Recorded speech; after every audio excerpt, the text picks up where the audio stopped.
Brahma's meditation channel కి స్వాగతం masters. Zoom లో జాయిన్ అయిన ప్రతి ఒక్క ఆత్మస్వరూపానికి నా యొక్క ఆత్మ ప్రణామాలు, కృతజ్ఞతలు. ఎంతో అద్భుతంగా సీతాయనం అనే బుక్ చదువుకుంటున్నాం మాస్టర్స్. ఈరోజు సీతాయనం బుక్ చదవడానికి మంజు చేస్తున్నారు లలిత మేడం గారు. మేడం, మీకు బ్రహ్మాస్ మెడిటేషన్ ఛానల్ నుంచి సుస్వాగతం మేడం. థ్యాంక్ యూ అమ్మా, థ్యాంక్ యూ వెరీ మచ్. ముందుగా మనందరి గురువు గారైన బ్రహ్మశ్రీ సుభాష్ పత్రేజీకి నా ధ్యాన సాష్టాంగ వందనాలు ఆత్మపూర్వకంగా తెలియజేసుకుంటున్నాను.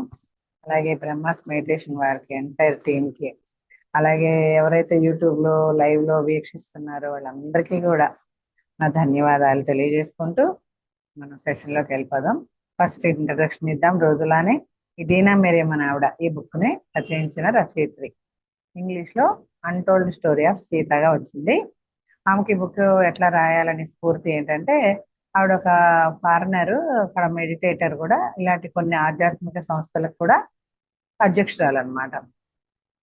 అయితే ఆవిడ ఒకసారి మెడిటేషన్ టూర్కి వెళ్ళినప్పుడు అక్కడ రామాలయంలో ఒక మెడిటేషన్ చేస్తున్నప్పుడు సీతాదేవి గ్రహం నుంచి ఒక వెలుగులాగా రావడము, ఆవిడేమో ఆమె గత జన్మలు ఎప్పుడంటే త్రేతాయుగం నాటి గత జన్మల్లోకి వెళ్ళడము, అక్కడ సీతాదేవి పరిచారిగా తాను చూసుకోవడం జరుగుతుంది అనమాట. అంటే తరతరాల నుంచి కూడా వాళ్ళ వంశంలో అందరూ కూడా ఆ పరిచారకులుగానే చేశారు, వాళ్ళ తాత తండ్రి ముత్తాతల దగ్గర నుంచి కూడా. ఇప్పుడు ఈవిడ అనమాట. అప్పటికే ఇంకా సీతాదేవి జన్మించి ఉండదు అనమాట అప్పటికే. అయితే తను వచ్చినాకనే జనక మహారాజు వాళ్ళు తన సేవరాల్లో వచ్చినాకనే ఇక సీతాదేవి రావడము, జన్మించడము, ఆ తర్వాత ఆవిడ పెరిగి పెద్దదవడము, తర్వాత స్వయంవరము, ఆ తర్వాత పెళ్ళయి అయోధ్యకు వెళ్ళడము, సీతాదేవితో పాటు ఈమెతో పాటు ఇంకో 4 పరిచారకులు ఉంటారు, వాళ్ళందరూ వెళ్ళడం, ఇదంతా జరుగుతుంది అనమాట. అయితే తర్వాత పట్టాభిషేకం టైంలో ఇంకా 14 ఏళ్ళు వనవాసం వెళ్ళాల్సి రావడం, ఇదంతా జరుగుతుంది. అప్పుడు ఈమె కొంచెం తర్వాత వృద్ధురాలైపోయి మరణించడం జరుగుతుంది మీనాక్షి. తర్వాత మళ్ళీ అయోధ్యలోనే అనసూయగా ఒక వ్యాపారుల ఇంట్లో పుట్టడం జరుగుతుంది అనమాట. అయితే ఆమె ఈ గురుకులంలో చేర్పించినప్పుడు ఆమె గురువు గారు సీతాపహరణం గురించి ఆ స్టోరీ చెప్పినప్పుడు, సీతాపహరణం దగ్గరికి వచ్చేసరికల్లా అంటే ఈమె పుట్టి 7 ఏళ్ళ వయసు వచ్చినప్పటికీ రాముడు సీత లేరనమాట భూమి మీద, వాళ్ళ అవతారం చాలించారు. కానీ కథలు కథలుగా చెప్తూ ఉంటారు గురుకులంలో, ఈ అమ్మాయికి 7 ఏళ్ళు ఉన్నప్పటి నుంచి గురుకులంలో వేసినప్పుడు. అయితే సీతాదేవి అపహరణ జరగడం అంత అయ్యేసరికల్లా ఈమె లేదు లేదు సీతాదేవి అపహరించబడలేదు అని ఏడుస్తూ వెళ్ళిపోతుంటే, పెళ్లి కూడా నాకు వద్దు, తండ్రి పెళ్లి చేద్దాం అనుకుంటాడు, పెళ్లి చేద్దాం అనుకుంటే నాకు పెళ్లి వచ్చి రాలేదు, నాకు వద్దు, నా భర్త పిల్లలు చనిపోతారని ఒక భావోద్వేగంకి లోనవుతూ ఉంటుంది అనమాట. అప్పుడు తండ్రి బాధపడి అసలు ఈ అమ్మాయిని ఎట్లా స్వస్థత చేకూర్చాలి అని అన్నప్పుడు తల్లి ఒక వేగుల ద్వారా ఒక వార్త వింటుంది అనమాట. మిథుల నుంచి ఒక సోమ అనే ఆవిడ ఆ అరణ్యంలో ఉంటుంది, కొంచెం దక్షిణ వైపు, ఆవిడ అందరికీ స్వస్థత చేకూరుస్తుందంటే ఆమె దగ్గరికి మన అమ్మాయిని తీసుకెళ్తే ఫలితం ఉంటుంది అని అన్నప్పుడు కొంతమంది సేవకుల్ని తల్లిని ఇచ్చి కూతుర్ని పంపిస్తాడు తండ్రి. అట్లా సోమ దగ్గరికి రావడం, ఈ సోమ అంతా జరిగిందంతా చెప్తుంది అనమాట. వనవాసానికి వెళ్ళిన తర్వాత ఇక సంవత్సరంలో వచ్చేస్తారనగా రావణాసురుడి చేత సీత అనుమతితోనే రావణాసురుడు ఆ లంకకి వెళ్ళడం ఏమి అదంతా చెప్తుంది అనమాట. అదంతా అయిపోయిన తర్వాత అయోధ్య కూడా వచ్చేస్తారు ఇక సీతారాములు, పట్టాభిషేకం కూడా జరిగిపోద్ది. తర్వాత సీతాదేవి గడుపుతూ ఉంటుందని తెలిసి ఇలా అంతా అయోధ్య అంతా ఆనందోత్సాహాలతో అలడాడుతూ ఉంటారనమాట. కానీ అది ఎంతో కాలం నిలవదంట, మాతకు ఒక రాత్రి వచ్చిన కళతో అదంతా అంతమైపోతుందంట. అయితే సోమ నిన్న అక్కడతో కథ ఆపుతుంది అనమాట. ఒక దీర్ఘ శ్వాస తీసుకొని వాళ్ళ వైపు చూస్తుంది. అయితే మొదలు పెట్టినప్పుడు వాళ్ళమ్మ ఈ అమ్మాయి అనసూయ మాత్రమే ఉంటారనమాట. అయితే తర్వాత వాళ్ళందరూ కథ పూర్తి చేసి తిరిగేసరికల్లా చాలా మంది చేరి ఉంటారనమాట. అయితే సోమ వాళ్ళందరి వైపు తల ఊపి నా వైపు చూసి, బిడ్డ నువ్వు ఏదైనా ప్రశ్నించు నన్ను అంటుంది. నేనేం మాట్లాడకపోతే మళ్ళీ ఆమె రట్టిస్తుంది అనమాట. సోమ మీనాక్షి అనసూయ ఏం మాట్లాడదు. అయితే సోమ ఏమంటుంది అంటే, మళ్ళీ అఖిత మీనాక్షి యొక్క పూర్వీకురాలు. నేను ఏదైతే అఖిత స్టోరీ చెప్పుకున్నాం కదా మనము, అఖిత ఎవరో కాదు మీనా అంటే నదిలో సీతాదేవి కోసం ప్రార్థన చేస్తుంది కదా జ్యోతులు వెలిగించి, ఆవిడ అనమాట. ఆవిడ గురించి ప్రస్తావిస్తుంది నిన్న. మళ్ళీ ఇప్పుడు తను ఏం ప్రశ్నించబోయేసరికి మీనాక్షి అనసూయ మళ్ళీ సోమయే అంటుందన్నమాట. ఈ అఖిత అనే ఆవిడ మీనాక్షి యొక్క పూర్వీకురాలు. అని చెప్పావు అని ఈ అమ్మాయి అడుగుతుంది అనమాట. మీనాక్షి ఏమన్నా అడగమంది కదా ఆ అనసూయని. సోమ ఏమన్నా అడుగు అని అడుగుతుంది, ప్రశ్నించు అని అడుగుతుంది. అప్పుడు ఈమంటది అనసూయ, సోమ అకిత మీనాక్షి యొక్క పూర్వీకురాలు అని చెప్పావు కదా అని అడిగితే సోమ తల ఊపి నిజమే, మాత నాకైతే అదే చెప్పింది అని అంటుంది అనమాట. అయితే మరి మీనాక్షి ఎవరు అని అడుగుతుంది. ఆమె మీనాక్షి కదా, ఆమెకు తెలియదు. ఆమె అడుగుతుంది అన్నట్టు మీనాక్షి ఎవరైనా కుతూహలంగా అడిగేసరికి సోమ నవ్వి తన వైపే తదేకంగా కాసేపు చూస్తుంది అనమాట. చూసి అదంత ముఖ్యమైనది ఏం కాదులే, ఆమె కూడా మిదిలి నుంచే వచ్చింది, ఆమె కూడా మాతను గాఢంగా ప్రేమించింది, నీకు అంతవరకు తెలిస్తే చాలు, ఇంకా అవసరం లేదు అని చెప్తుంది అనమాట.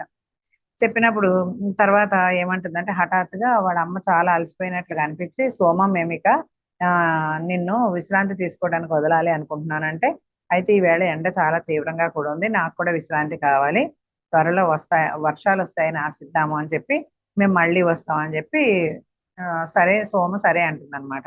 అప్పుడు ఆమె వదిలిపెట్టడానికి ఇష్టం లేకపోయినా కూడా తల్లిని కూతుళ్ళు ఇద్దరు కుటీరం వాళ్ళ కేటాయించిన కుటీరానికి వెళ్ళిపోతారనమాట. అయితే ఇప్పుడు ఏంటంటే మనం ఎక్కడికి వచ్చామంటే ఆశ్రమంలో సమావేశం అంట. సోమ కథ చెప్తుంది కదా, చెప్తూ చెప్తూ ఎక్కడికి వచ్చింది, ఆశ్రమంలో సమావేశం. ఎవరి సమావేశం ఏంటో చూద్దాం. అయితే సోమ కుటీరానికి తిరిగి వచ్చిన తర్వాత ఆకాశం చిల్లుపడి నీటి ప్రవాహం విడుదలై మట్టి కొట్టుకుపోతూ వర్షాలు భీకరంగా రాబోతున్నాయని విన్నాము.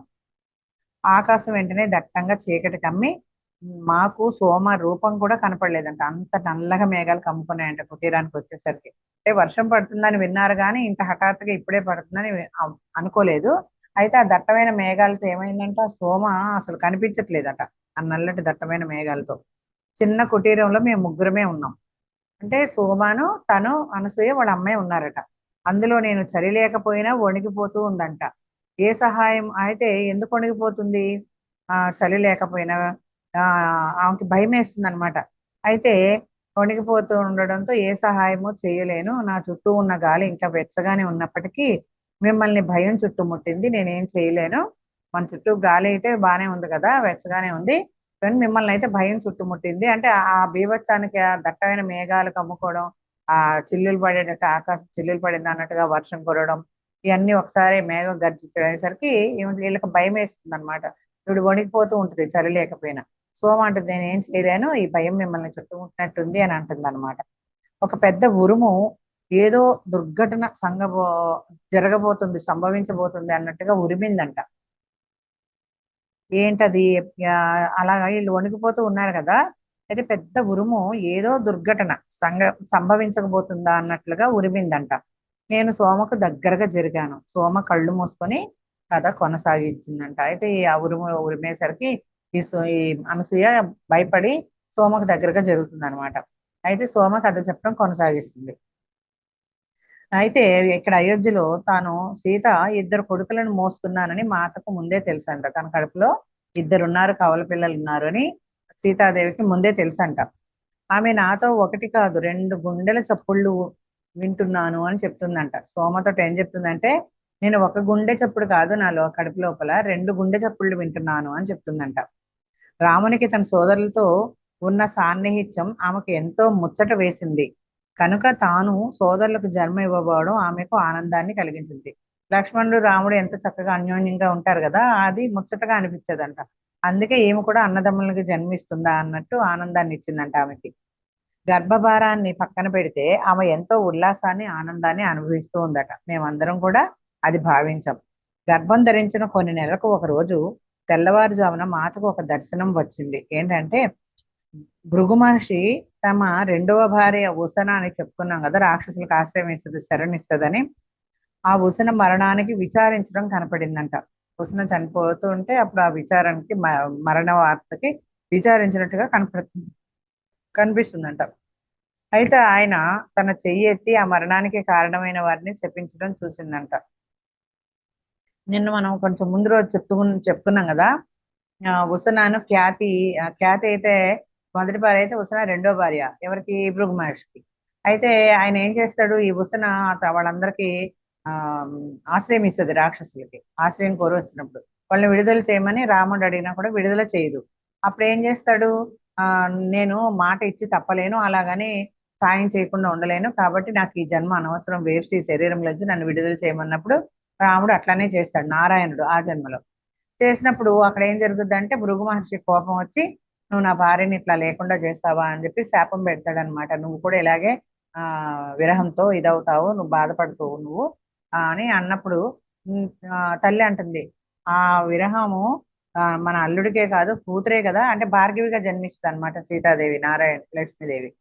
మరి మన కూతురు కూడా ఎడబాటే కదా, అది మన కూతురుని కూడా శపిస్తున్నాను అని మర్చిపోతా అంటే అతను పశ్చాత్తాపంతో ఉంటాడనమాట. అదంతా ఈవిడికి ఇప్పుడు గుర్తొస్తుంది. చెప్పించడం అయితే చెప్పించడం అదంతా చూస్తుంది అనమాట.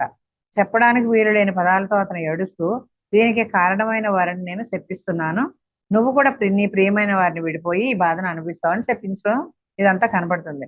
అయితే మాతకు తన ప్రియ నారాయణుడు నీడ నుంచి అవతలకు రావడం కనిపించింది. నారాయణ నుంచి నీడలాగా అవతలకు రావడం కనిపించిందంట.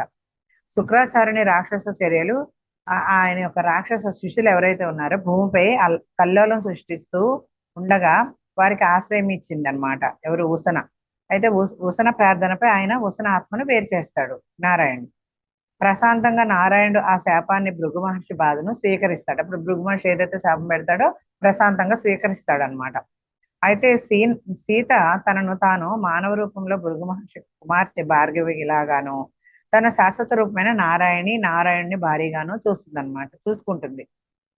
అయితే ఉసన మరణానికి ఆమె ఒక అమాయకపు సాక్షి మాత్రమే అయినప్పటికీ ఈ సీతాదేవి అనమాట, అంటే లక్ష్మీదేవిగా ఉంది కదా భార్గవిగా అక్కడ భృగు మహర్షికి. అయితే తన ఒక అమాయకపు సాక్షి మాత్రమే అన్నమాట, అమాయకమైన సాక్షి మాత్రమే ఆమె అయినప్పటికీ ఆమె కూడా శాపాన్ని అంగీకరించవలసి వస్తుందంట. ఆమె నారాయణుడు తన వైపు చూడడాన్ని తాను శాపాన్ని అంగీకరిస్తున్నట్లు తల ఊపడాన్ని చూసిందంట. ఈ దర్శనం తాను ఇదివరకు కలలో ఉండగా ఋషి దేవాహుతి, ఇదంతా దేవాహుతి చెప్పింది కదా ఆ సీతాదేవికి అక్కడ, అదంతా ఇప్పుడు ఈమె మళ్ళీ చూసుకుంటుంది అనమాట. దేవాహుతి తమ వద్దకు వచ్చినప్పుడు పొందినదే ఈ అనుభవం అంతా. అయితే సీతకు ఈ దర్శనం వస్తుండగా నేను ఒక వింత అసౌకర్యంతో లేచి ఒక అద్భుత శక్తితో మాతను చూడడానికి పంపబడ్డాను. ఆమె తన గది బయట వసారాలో చీకటిగా ఉన్న ఆకాశాన్ని అదే పనిగా చూస్తూ నిలబడుతుంది. ఆమె వణికిపోతున్నట్లు కనబడింది, కానీ ఏమైంది అని నేను అడిగినప్పుడు వెంటనే రథం సిద్ధం చేయించమని చెప్తుంది. ఈమె అట్లా ఇవన్నీ గుర్తు చేసుకున్నప్పుడు కొంచెం అనీజీగా ఉన్నప్పుడు ఈ అనసూయ సీతామాత గదిలో పంపబడుతుందంట. పంపబడినప్పుడు ఏమైంది, ఆమె వణికిపోతున్నట్లుగా కనిపిస్తుందంట సీతాదేవి సోమకి. ఏమైంది అని అడిగినప్పుడు వెంటనే రథం సిద్ధం చేయించమని చెప్పమంటదంట ఎవరు సీతాదేవి. అయితే మనం ఎక్కడికి వెళ్తున్నామని అడిగినప్పుడు ఆమెను ఈ విధంగా చూడడం నాకు నిరాశ కలిగిస్తుందట సోమకి. మనం ఎక్కడికి వెళ్తున్నాం అని అడుగుతూ నిరాశగా అనుకుంటుందంట.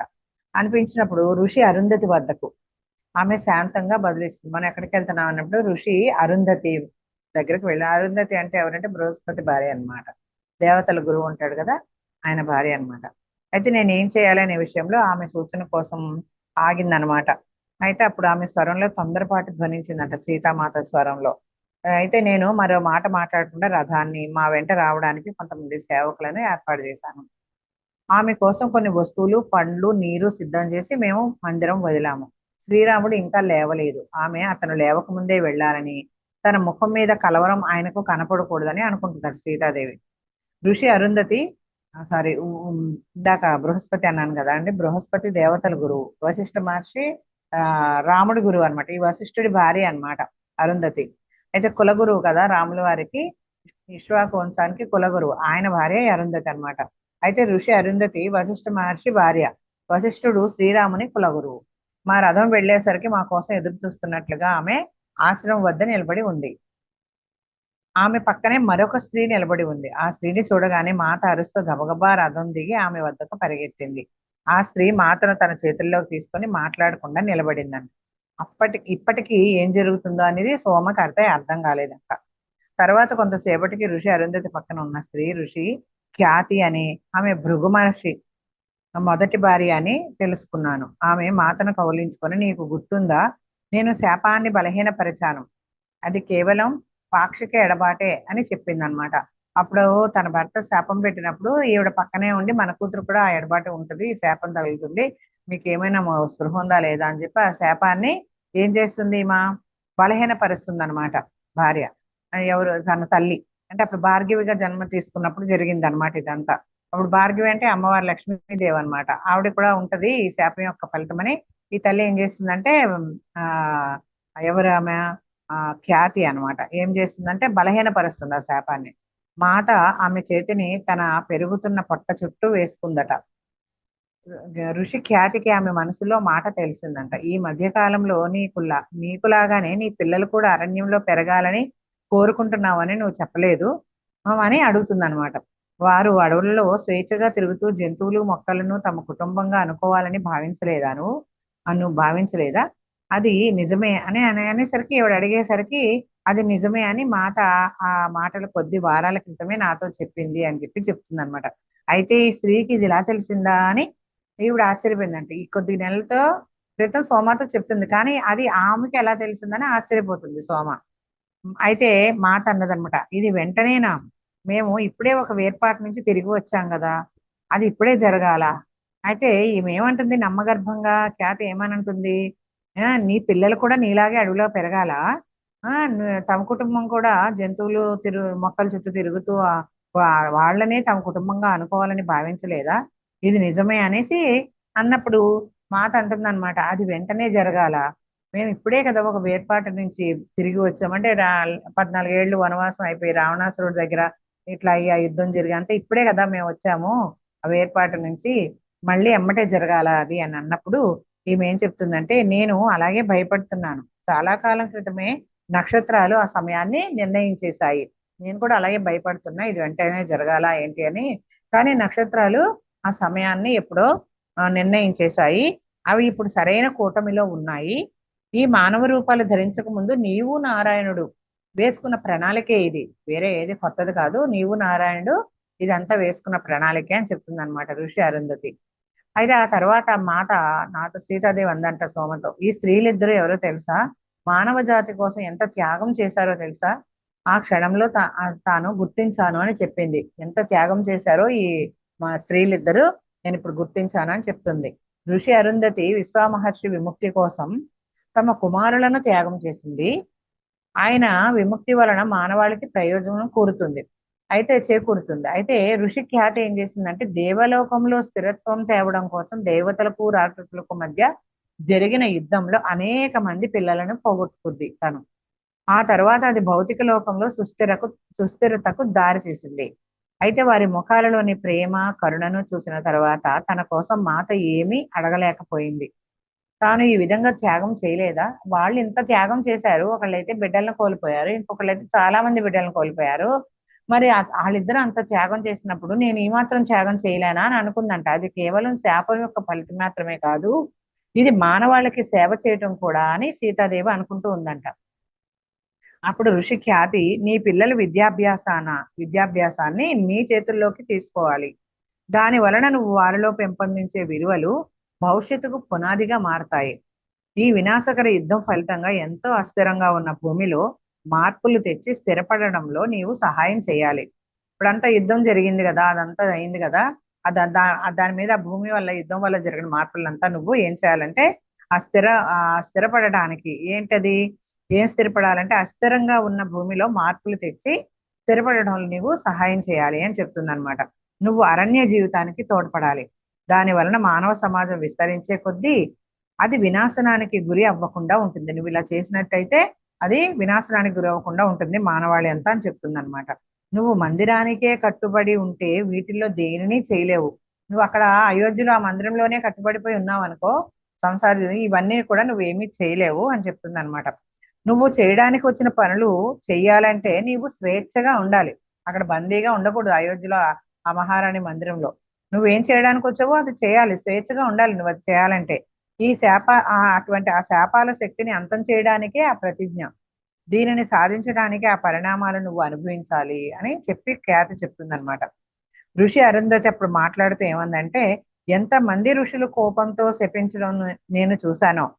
వివేకంతో కాక పూర్వకాలంలో ఋషులు మానవాళికి ముందుకు వెళ్లే మార్గం ఏర్పరచడానికి, మానవ మనస్సులో న్యాయం అనేది నాటడానికి శాపాన్ని వాడేవారట ఒకప్పుడు.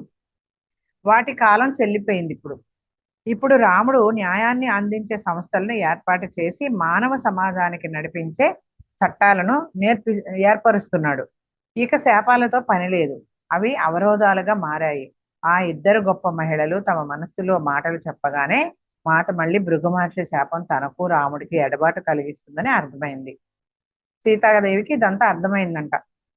మళ్ళీ రాముడికి తనకి ఎడబాటు తప్పదని. అయితే లంకలో ఎడబాటేమో ఆమె ఎంపిక వల్లే జరిగింది. ఇది అలా కాదు. ఆమె శ్రీరాముడు ఇప్పుడు విడిపోయే బాధను అనుభవించాలి. శ్రీరాముడు ఈమె కూడా మళ్ళీ విడిపోయే బాధను అనుభవించాల్సిందే. అదేమో అప్పుడు ఆమె ఎంపిక. ఇదేమో అలా కాదు. ఇప్పుడు అది ఎంతో కష్టం. ఆమె ఎంపిక కాబట్టి అప్పుడు ఆనందంగానే అనుభవించారు. ఇది ఇప్పుడు మాత్రం వాళ్ళ ఎంపిక కాదు కాబట్టి అది అనుభవించి తీరాలి కాబట్టి ఇది చాలా కష్టము అని అనుకుంటుంది ఆవిడ. అయితే ఏమంటుంది ఇంకా, అంతేకాక దీనిలో పిల్లలు కూడా పాలు పంచుకోవాల్సి వస్తుంది. వాళ్ళిద్దరితోనే పోదు ఇది. పిల్లలు కూడా దీంట్లో పాలు పంచుకోవాల్సి వస్తుందంట. మరి రాముడు నేను ఈ విషయం ఆయనకి ఎలా చెప్పాలి అని పేలవైన స్వరంతో అడుగుతుందంట సీతాదేవి వాళ్ళని. అప్పుడు వాళ్ళు ఏమన్నారంటే, ఇప్పుడు అక్కడ అతనితో వశిష్ఠుడు వారు ఉన్నారు. ఆయన ఏం చేస్తున్నారంటే ఋషి అరుంధతి కరుణతో బదిలిచ్చిందంట. మరి రాముడు ఎలాగా, నేనైతే ఈ విషయం గ్రహించాను, నాకు అర్థమైంది, మరి రాముడి పరిస్థితి ఏంటి అన్నప్పుడు ఋషి అరుంధతి ఏమంటుందంటే, వశిష్ఠుడు ఇప్పుడు ఈ క్షణం రాముడితో ఉన్నాడు. ఆయన సూర్యోదయానికి ముందే వెళ్ళిపోయారు. ఎవరు? వశిష్ఠుడు రాముడి వారి దగ్గరికి వెళ్ళిపోయారట. లక్షల సంవత్సరాల క్రితం జరిగిన సంఘటనలను ఆయన రాముని స్మృతి పదంలోకి తెస్తారు. అంటే రామునికి గుర్తొచ్చేలాగా చేస్తారు. ఆల్రెడీ వెళ్ళిపోయారు ఆయన సూర్యోదయం కాకముందే. అవన్నీ రాముడికి గుర్తు చేస్తారు అని చెప్తుంది అనమాట. ఆ ఇద్దరు మహిళా ఋషులు మాతకు అరణ్యంలో చేయవలసిన పనిని తెలిపారు. ఇప్పుడు ఇంక మళ్ళీ అరణ్యంలోకి వెళ్తుంది కదా సీతామాత. అక్కడ ఏమేమి పనులు చేయాలో అదంతా ఈ ఋషులిద్దరు, మహిళా ఋషులిద్దరు చెప్పారనమాట సీతాదేవికి. ఋషి అరుంధతి చెప్పిన మాటలు నాకు ఇంకా జ్ఞాపకం ఉన్నాయి. ఇప్పటి నుంచి భవిష్యత్తులోనూ అడవులకు హాని జరుగుతుంది. ఒకానొక నాటికి అవి పూర్తి అదృశ్యం అయిపోతాయి. నేల అనేక గ్రహాల ఇతర గ్రహాల లాగా జీవమేమీ లేకుండా నిర్జన ప్రదేశంగా మారుతుంది. కొన్ని గ్రహాలు ఎలా ఏవైతే ఉన్నాయో వాటిలానే ఈ భూమి కూడా నిర్జీవంగా మారిపోతుందంట. అడవులన్నీ అంతరించిపోతాయట. ఇదంతా చెప్తున్నారనమాట. అసురులు ఈ విధంగా చేయడానికే ప్రయత్నించారంట. మిగిలిన జీవరాశులు అవసరాలను పట్టించుకోకుండా వనరులను తమ స్వప్రయోజనం కోసమే లాక్కున్నారు. మనం మానవ హృదయాలలో అడవుల పట్ల, నదుల పర్వతాల పట్ల ప్రేమను పెంపొందించాలి. దాంతో రక్షించబడుతున్నామన్న సహజత్వం వాటి కొనసాగింపుకు హామీ ఇస్తుందని వీళ్ళు ఈ ఋషులు మాతలు ఇద్దరు చెప్తున్నారు సీతాదేవికి. అయితే రావణుని విముక్తి చెందించడంలో రాముడు భూమికి అంతకు ముందు తెలియని నాణ్యత గల ప్రేమను విడుదల చేశాడట. రావణుని అంతమొందించడంలో. ఇప్పుడు నువ్వు ఈ ప్రేమను మానవ హృదయంలో పొందగలగాలి. అంటే పొందింపగలగాలన్నమాట. అంటే పాదుగొలపాలి. అంటే పాదుగొలపడం అంటే మనం చూడండి మొక్కలకి పాదులు పెడతాము, అట్లానే నువ్వు అలా తయారు చేయాలి. నువ్వు ఈ రాముడు అంతా చేస్తాడు. ఇప్పుడు నువ్వు మానవ హృదయాల్లో వాటిని పాదుగొలపాలి అని చెప్తుంది అనమాట. దానివల్ల భూమి మీద జీవం రక్షించబడుతుంది. మనం సుదూర భవిష్యత్తులోకి తొంగి చూస్తే సీత విశ్వం అంతటికి భూమాతను రక్షించడం ఎంతో ముఖ్యం. విశ్వం అంతటికి ఏం కావాలంటే ఇప్పుడు భూమాతను రక్షించడం కావాలి. భవిష్యత్తులో ఆమె విధి మానవాళి చేతిలో ఉంది. భూమి మాత యొక్క విధి భవిష్యత్తులో మానవాళి చేతిలో ఉందట. కాబట్టి మాలో మిగిలిన వారికంటే ఆమె నీకే బాగా తెలుసు. మా అందరికంటే కూడా ఆ భూదేవి గురించి నీకే తెలుసు ఈ విషయం. కాబట్టి ఎంతో మంది మనసుల్లో నువ్వు ఆమె పట్ల ప్రేమను ప్రవేశపెట్టావు. భూదేవి అంటే ఏంటి అన్ని వివరంగా తను పుట్టినప్పటి నుంచి కూడా అందరికీ చెప్తూ వచ్చింది కాబట్టి నీకే తెలుసు. కాబట్టి నువ్వే అందరి మనసులోనూ ఆమె పట్ల, భూమి పట్ల ప్రేమను అందరిలోనూ ప్రవేశపెట్టగలవు. ఒకసారి ఆ బీజం నాటితే ఆ ప్రేమ ఎన్నటికీ మరణించకుండా శాశ్వతంగా నిలిచి ఉంటుందని, ఆ భూమాతకు అప్పుడు ఆమె భవిష్యత్తుకు డోకా ఉండదు అని చెప్పారనమాట. ఆమె ఈ మాటలు చెప్తుండగా మాత ముఖంలో వ్యక్తీకరణ మారిపోయింది. అంటే ఇంతకు ముందు అయ్యో రాముడు నేను మళ్ళీ విడిపోవాలా ఇట్లా మాట్లాడింది కదా. ఈ ఋషి మాతలు ఇద్దరు ఈ మాటలు చెప్పగానే సీతాదేవి ముఖంలో ఆ వ్యక్తీకరణ అనేది మారిందంట. ఎట్లా ఉందంటే అంతకు ముందు ఉన్న నిరాశ స్థానంలో ఇప్పుడు అవగాహన, గ్రాహ్యత, తన ముందు ఉన్న బాధ్యతను స్వీకరించడానికి ఒప్పుకోలు కనిపించిందంట సీతాదేవి ముఖంలో. సంవత్సరాల తరబడి నేను మాత యొక్క ఆలోచనలు, వ్యక్తీకరణలు చదవడం నేర్చుకున్నాను. ఎన్నో సంవత్సరాల తరబడి నేను మాత యొక్క భావనలు అవి చదవడం నేర్చుకున్నాను అని చెప్తుంది సోమ. నేను శ్రీరాముని పట్ల ఆమె ఆప్యాయతను చూశాను. వీటన్నిటి వలన ఎక్కువ ఇబ్బంది పడేది ఆయనే. ఆవిడ ముఖంలో ఎప్పటి నుంచో ఇవన్నీ చూస్తుందంట, కానీ ఈ వ్యక్తీకరణలు అన్ని చూస్తుందంట, కానీ వాటి వల్ల ఎక్కువ ఇబ్బంది పడేది మాత్రం రాముడే అని చెప్తుంది సోమ. ఆమె లేకపోవడం ఆయనపై ఎంతో ప్రభావం చూపుతుంది. చూడండి, మగవాళ్ళు లేకపోతే స్త్రీలు ఎలాగైనా బతికేస్తారు, కానీ స్త్రీలు లేకపోతే మాత్రం మగవాళ్ళి ఆ చాలా దుర్భరంగా ఉంటుంది వాళ్ళ పరిస్థితి. అదే ఇక్కడ చెప్తుంది అనమాట. అయితే ఏం చెప్తుందంటే, ఆమె లేకపోవడం ఆయనపై ఎంతో ప్రభావం చూపుతుంది, సీతాదేవి లేకపోవడం శ్రీరాముడిపై చాలా ఎంత ప్రభావం చూపిస్తుంది అంటుంది ఈ సోమ. కొన్ని గంటల తర్వాత ఆయన వచ్చినప్పుడు మాత్రమే ఆమె ముఖం మళ్ళీ తేటగా అయిందంట. కొన్ని తర్వాత కొన్ని గంటల తర్వాత శ్రీరాముడు వచ్చాడంట. ఆయన్ని చూడగానే ఆమె ముఖం తేటగా కనిపించిందంట.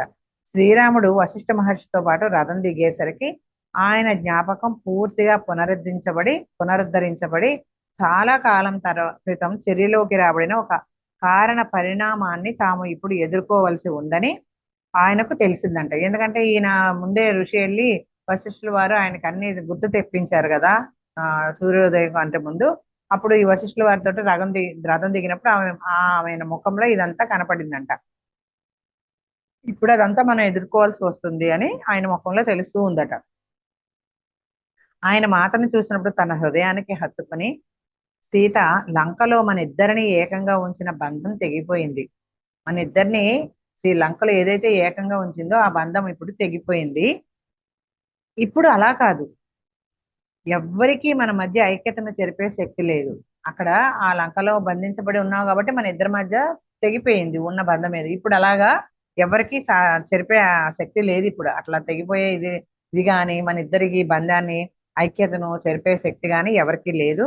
నేను నిన్ను ఎన్నటికీ వదలను, అలాగే నువ్వు కూడా నన్ను ఎప్పటికీ వదలవు అని చెప్తాడట శ్రీరాముడు. రామ, ఇది సత్యమైతే మానవ లోకంలో కష్టాలు వస్తాయి. ఈ మానవ శరీరం నీ స్పర్శను, నీ కనుల నుండి ప్రవహించే ప్రేమను కోరుతుంది. నీ కళ్ళు నన్ను ఎప్పుడు నా వాస్తవ ఆత్మలోకి తిరిగి తెస్తాయి అని అనగానే నువ్వు నా స్పర్శను అనుభూతి చెందుతావు ఆయన వాగ్దానం చేశాడంట. సీతాదేవి ఇలా అంటుందంట, ఇలా అయితే చాలా ఇదిగా ఉంటుంది సత్యం అనేది చెప్పినప్పుడు ఆ రాముడు ఏమన్నాడంటే, నా స్పర్శను అనుభూతి చెందుతావు నువ్వు ఎప్పుడు కూడా ఆయన వాగ్దానం చేశాడంట. నా స్పర్శను నువ్వు ఎప్పుడు అనుభూతి చెందుతూనే ఉంటావని వాగ్దానం చేస్తాడంట. గొప్ప ఋషి ఖ్యాతి శాపాన్ని బలహీనపరిచిన విషయం నీకు గుర్తులేదా? అప్పుడు ఆ రోజు భర్త శపించినప్పుడు ఖ్యాతి బలహీనపరుస్తుంది కదా ఆ శాపాన్ని, కూతుర్ని దృష్టిలో పెట్టుకొని. అది ఆయన నీకు గుర్తులేదా అని అడుగుతున్నాడు అనమాట రాముడు సీతాదేవిని. ఆయన దృష్టి ఋషి ఖ్యాతి వైపు మళ్ళింది. అప్పుడు మీరు ఉండడం అనేది మాకెంతో అదృష్టమైన విషయం. మీ తపశక్తి వలన మీరు మాకు ఆశీస్సును ఇవ్వగలిగారు. మీరు ఆ శాపము ఆయన పెడుతున్నప్పుడు మీరు మా పక్కనే ఉండడం మా అదృష్టము. అయితే మీ తపశక్తి వల్ల మాకు ఈ ఆశీర్వాదం లభించింది, మీరు ఇవ్వగలిగారు అని చెప్తాడు రాముడు. అయితే ప్రభు, ఆమె నా కుమార్తె, ఎప్పటికీ ఆమె అంతే అని నెమ్మదిగా చెప్తుంది అనమాట. ఋషి ఖ్యాతి కళ్ళలో నీళ్లతో, ఏ తండ్రి తన కుమార్తెకు బాధ కలిగించడు. ఇప్పటికీ నేను ఆయనను పూర్తిగా క్షమించలేదు అని చెప్తుంది అనమాట. ఆ సంఘటనలో నాకు కొంత బాధ్యత ఉందమ్మా సీత అంటుంది అనమాట. ఆ సంఘటనలో నాకు కూడా కొంత బాధ్యత ఉందమ్మా అంటుంది. నేను ఉండి కూడా ఉసన మాత మరణాన్ని ఆపడానికి ఏమీ చేయలేకపోయాను. అక్కడ ఉసన తనని శరీరం నుంచి విడుదల చేయమని నారాయణని కోరినప్పుడు సీతాదేవి లక్ష్మీదేవిగా భార్గవిగా పక్కనే ఉండి కూడా చూస్తూ ఊరుకున్నాను. అందుకే నాకు ఇందులో కొంత భాగం ఉంది, నేను చూస్తూ ఊరుకుని ఏమీ చేయలేకపోయాను మరణాన్ని ఆపడానికి అని చెప్తుంది అనమాట. నేను కలిగించుకోలేదు, నిరోధించలేదు ఆయన కష్టంలో నాకు కూడా, అందుకనే రాముడి కష్టంలో నాకు కూడా కొంత భాగం ఉంది అని చెప్తుంది సీతామాత. రాముడు ఋషి ఖ్యాతి వైపు శ్రద్ధగా చూస్తూ, నేను సీత మొదటిసారి వనవాసానికి వెళ్ళినప్పుడు భృగు మహర్షి ఆశ్రమంలో విశ్రాంతి తీసుకున్నాం. అప్పుడు నువ్వు అక్కడ లేవు కనుక మనం కలుసుకోలేకపోయాం. ఆయనతో పాటు మేము ఎన్నో అద్భుత రోజులు గడిపాం. మేము పెళ్ళైన కొత్తలో సంగతి చెప్తున్నాడు అనమాట రాముడు. వనవాసానికి వెళ్ళినప్పుడు అక్కడ భృగు మహర్షి ఆశ్రమంలో ఎంతో కాలం విశ్రాంతిగా ఉన్నారట సీతారాములు ఇద్దరు. అయితే అప్పుడు ఖ్యాతి లేదు అని చెప్తున్నాడు రాముడు. మీరు లేరు అక్కడ, మేము ఎంతో చక్కగా రోజులు గడిపాము. ముఖ్యంగా ఆయన సీత పట్ల ఎంతో సున్నితంగా వ్యవహరించేవారు. మా ఇద్దరిలో ఎవ్వరికీ ఈ శాపం అనేది జ్ఞాపకం లేదు, కానీ ఆయన సుదీర్ఘ జీవిత కాలంలో పశ్చాత్తాపడింది ఆ ఒక్క చర్యకే. ఆయన మొత్తం ఆయన జీవితంలో పశ్చాత్తాపడింది ఏమన్నా ఉంటే ఈ ఒక్క విషయంలోనే అని చెప్తాడనమాట. అతను ఈ ఒక్క చర్య చేసినందుకే అని చెప్తాడు. అయితే చాలా కాలం క్రితం కోపంలో చేసిన ఆ ఒక్క పనికి ఆయన పశ్చాత్తాపం పొందాడు అని చెప్తారనమాట. ఆ తర్వాత తన జీవితంలో ఎప్పుడూ కోపాన్ని ప్రవేశించనివని ప్రతిజ్ఞ చేశారు. అంటే వీళ్ళిద్దరికి శాపం పెట్టేసిన తర్వాత తన కూతురు కూడా ఈ శాపాన్ని అనుభవించాల్సి వస్తుంది అన్నప్పుడు తన జీవితంలో చేసిన ఈ ఒకే ఒక చర్యకి ఆయన పశ్చాత్తాపడ్డాడంట. కానీ ఒక ప్రతిజ్ఞ చేశాడంట, ఇంకెప్పుడు నా జీవితంలో కోపాన్ని ప్రవేశించనివ్వను అని ప్రతిజ్ఞ చేశారంట. ఇప్పటికీ అలాగే ఉన్నారట ఆయన. శ్రీరాముడు మళ్ళీ నెమ్మదిగా ఏం చెప్తాడంటే, తన దురదృష్ట చర్య పూర్తయ్యే వరకు తాను సంపూర్ణంగా విముక్తి చెందలేనని కూడా చెప్పారట. ఆయన అపరాధ భావం నిరంతరము ఆయనను భారంగా వెంటాడుతూనే ఉంది. ఇప్పుడు సీతకు నాకు భృగు మహర్షి విముక్తి కోసం తోడ్పడే అవకాశం వచ్చింది. ఆయన అలాగా పశ్చాత్తాపంతో బాధతో ఆయన అలాగే ఇంకా విచారంగా ఉన్నాడనమాట. ఆ భారాన్ని ఇంకా మోస్తూ ఉన్నాడు. ఇప్పుడు ఆ భారాన్ని విడుదల చేసే అవకాశం ఇప్పుడు నాకు సీతకి కలిగింది, అవకాశం వచ్చింది అని చెప్పి ఈ ఆలోచనే మాకు ఎంతో ఆనందాన్ని ఇస్తుంది అని చెప్తాడనమాట రాములు వారు. ఒకానొక ఆనంద తరంగం మాత ముఖంపై కూడా కదలాడిందంట. అవును, మనం ఈ సంఘటనకు ముగింపు పలకాలి. అప్పుడు నేను ఆయన మాటలను జ్ఞాపకం ఉంచుకోలేదు, అయితే ఇప్పటికీ మనం వాటిని సరిగ్గా అర్థం చేసుకోలేదు. అప్పుడైతే నాకు ఆయన మాటలను జ్ఞాపకం ఉంచుకోలేదు, కానీ ఇప్పటికీ అయితే మనం వాటిని సరిగ్గా అర్థం చేసుకోలేదు అని చెప్తుంది అనమాట ఇప్పటికీ కూడా. అయితే ఇది ఇది నీ క్షమాపణ సమయం, ఆయన ఋషి ఖ్యాతితో సున్నితంగా చెప్పాడు. ఆయన ఇప్పటికే నేను క్షమించలేను, మీకు శాపం ఇచ్చారు అది ఇదని ఇందాక చెప్పింది కదా. ఇప్పుడు రాముడు ఏమంటున్నాడంటే, ఇప్పుడు నీకు ఇది క్షమాపణ సమయం. ఆయన ఋషి ఖ్యాతితో సున్నితంగా చెప్పాడు, ఇది నీ క్షమాపణ సమయం అమ్మా అని. అది లేకుండా, నీ క్షమాపణ లేకుండా ఆయనకి ముక్తి కలదు. ఆయన అలా బాధను మోస్తూనే ఉంటాడు, భారంగానే ఉంటాడు. ఇప్పుడు నీకు క్షమిస్తేనే ఆయన విముక్తి పొందుతాడు అని ఖ్యాతితో చెప్తాడనమాట శ్రీరాముడు. చివరిగా నీ భర్తకు అంతిమ స్వేచ్ఛను ప్రసాదించవలసింది నువ్వే. ఆయన పట్ల నువ్వు సరికాని భావాలను నిలిపి ఉంచుకున్నంత వరకు అతని ఆత్మ పరబ్రహ్మంలో ఐక్యం కాలేదు. మేము ఋషి ఖ్యాతిలో కలవరాన్ని చూడగలిగాము. రాముడు ఆమె నుదుటిపై చేయి వేశాడు. నువ్వు ఒక విపత్తుగా పరిణమించవలసిన దానిని ప్రయోజనకంగా మార్చావు. అప్పుడు ఆయన శాపాన్ని మేము అనుభవించి ఒక విపత్తుగా పరిగణించవలసిన దాన్ని నువ్వు ఆ శాపాన్ని బలహీనపరచడం ద్వారా ఏం చేసావంటే ఉపయుక్తకరంగా మార్చావు. కాబట్టి తథాస్తు. అయితే ఈ సంఘటనను సంపూర్ణం చేయడానికి నీకు భృగు మహర్షి పట్ల ఉన్న ప్రతికూల లేసాలను వదిలిపెట్టాలి. ఆయన విశ్వపు మేలును మాత్రమే ఆకాంక్షిస్తారు. ఆయన చేసిన ఒక్కో పొరపాటు సరిదిద్దుకున్నారు. ఉసనతో ఆయన బంధం చాలా క్రితమే తెగిపోయింది. ఆయన చైతన్యంలో కోపపు ఛాయ కూడా లేదు. ఆయన విముక్తికి సిద్ధంగా ఉన్నారు అని శ్రీరాముడు చెప్తాడు. అప్పుడు ఖ్యాతిమాత కళ్ళ నుంచి నీరు ధారాపాతంగా కారుతుందంట. మాత చేతులను తన చేతిలోకి తీసుకొని వాటిని తన బుగ్గలపై ఆంచుకుందంట. అప్పుడు ఖ్యాతిమాత అంటుందంట ఇట్లా, ప్రభు, నేను ఏకాంత ధ్యానంలోకి వెళ్ళి నాలోని సరికాని భావన లేసాన్ని కూడా వదులుచుకుంటాను అని, నేను అతని పట్ల అతని కోపం వలన శాపం వలన ఏర్పరుచుకున్న భావాలను పోగొట్టుకుంటాను గాఢమైన ధ్యానంలోకి వెళ్ళిపోయి. ఈ విధంగా చేయటం వలన మీరు మా ఇద్దరికి విముక్తి కలిగిస్తారు అని చెప్తుందనమాట. ఆ మాటలతో ఖ్యాతి మాత రూపం కరిగిపోయి అదృశ్యమైపోయిందంట. మాట్లాడుతూ ఉండగానే ఆమె రూపం అదృశ్యమైపోయిందంట. అయితే రామ, నువ్వు ఎంతో గొప్ప పని చేశావు అన్నారట వశిష్ఠుల మహర్షి వెలుగుతున్న ముఖంతో. ఆ శాపం ఖ్యాతిమాత భృగు మహర్షి ఇద్దరికి విముక్తి మార్గము అని చెప్పి ఇది విశ్వం మొత్తానికి ఎంతో మేలు చేస్తుంది. అనతి కాలంలోనే వారిద్దరూ బ్రహ్మంలో ఐక్యమైపోతారు. రండి, మనం కూడా ధ్యానంలోకి వెళ్ళి జరుగుతున్న దానికి మన కృతజ్ఞతలు తెలియపరుద్దామని చెప్పి అంటారనమాట భృగు మహర్షి. అయితే వశిష్ఠ మహర్షి, ఋషి అరుంధతి, మాత, శ్రీరాముడు కూడా ధ్యానంలో కూర్చొని ఉండగా నేను ఆశ్రమ విద్యార్థుల వద్దకి వెళ్ళి వంటలో సహాయం చేయడానికి వెళ్తుందంట సోమ. అయితే అక్కడి నుంచి రాబోయే ముందు ఆచరణాత్మక విషయాలపై చిన్న సంభాషణ జరుగుతుందంట.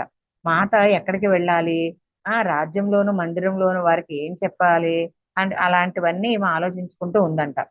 అయితే రాత్రి మేము వెళ్ళి వెనుక మందిరానికి ప్రయాణం ప్రారంభించామన్నమాట. మళ్ళీ వెళ్ళి వెనుకకి మందిరానికి ప్రయాణం ఆరంభించారంట. అయితే మాతా శ్రీరాముడు ఒక రథం మీద అధిరోహించగా నేను శ్రీరాముని పరిచారకులు మరో రథంపై వెళ్ళాము. అయోధ్యకు చేరేదాకా ఏమనుకుంటుందంట, మాత మళ్ళీ అడవికి వెళ్ళిన తర్వాత నేను ఏం చేయాలి అని ఆలోచిస్తూ ఉన్నాను. చివరికి నేను మళ్ళీ ఆమె నుండి వేరుగా ఉండవలసి వస్తే మరణం తప్ప వేరే మార్గమే లేదు అని నిర్ధారణకు వచ్చిందంట సోమ. ఇప్పుడు అప్పుడైతే వనవాసంలో నా జీవిత లక్ష్యం ఆమె కోసం ఎదురు చూడడం అనేది ఉండేది. ఇప్పుడు ఆమె మళ్ళీ విడిపోతున్నప్పుడు నా జీవితానికి ఇక లక్ష్యం ఏముంది అని ఇలా ఆలోచిస్తూ ఉందట వెళ్ళేదాకా కూడా. అయితే నేను బాధను వ్యక్తీకరించకుండా ఉండలేకపోయాను. తిరిగి ఆమె గదిలోకి వెళ్ళిన తర్వాత ఇలా వ్యక్తీకరించకుండా ఉండలేకపోయిందంట. సీతాదేవి గదిలోకి వెళ్ళిన తర్వాత సీతాదేవి ఇలా అంటుందంట, సోమ, నువ్వు చావు గురించి ఎందుకు ఆలోచిస్తున్నావు? నేను ఆమె నుంచి ఏమీ దాచలేదంట. అప్పుడు మాటలాడగానే ఏమి ఏమీ ఆమె నుంచి దాచలేదన్నమాట అని సోమ చెప్తుంది. ఎందుకంటే నా జీవితానికి ఏ లక్ష్యమూ లేదు మాత, నిన్ను సేవించడం తప్ప. మనం వేరుగా ఉండవలసి వస్తే అని మాట పూర్తి కాకుండా ఆవిడ సోమ చెప్పేది ఆ మాట పూర్తి కాకుండానే మాత అంటుందన్నమాట. మనం వేరుగా ఉంటామని ఎవరు చెప్పారు?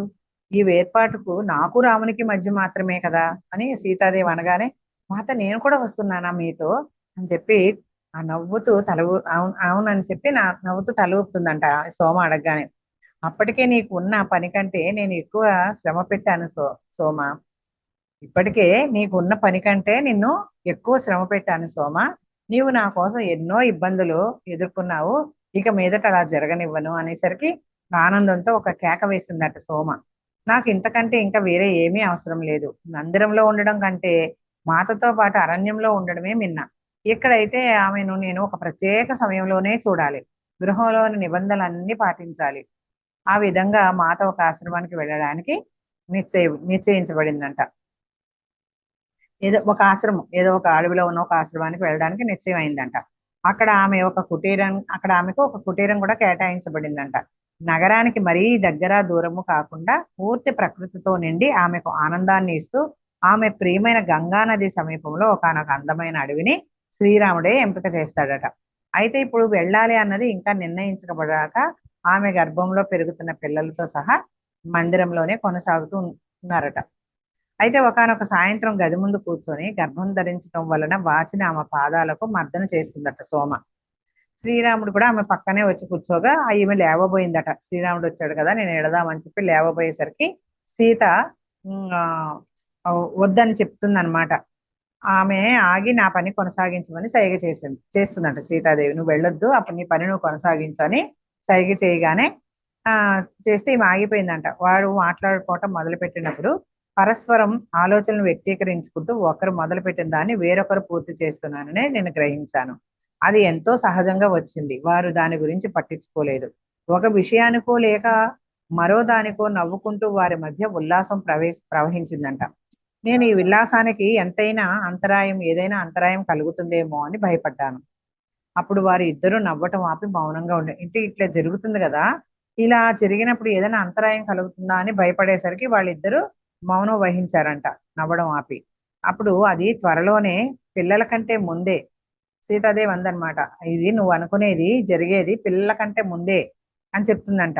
అది త్వరలోనే. ఎప్పుడు త్వరలోనే? పిల్లల కన్నా ముందే అని చెప్తుందంట. శ్రీరాముడు కూడా తల ఊపుతాడంట. నా వెన్నులోంచి అయితే వణుకు వచ్చింది, అంటే పిల్లలు రాకముందే ఇదంతా జరుగుతుంది అని చెప్పింది అనమాట సీతాదేవి. అప్పుడు శ్రీరాముడు కూడా అవునన్నట్టుగా తల ఊపేసరికి ఈమె వెన్నెలో వణుకు మొదలైందంట, వణుకు పుట్టిందంట. మమ్మల్ని లక్ష్మణుడు తీసుకెళ్లడం ఉత్తమం అనుకుంటున్నాను అందంట మాత.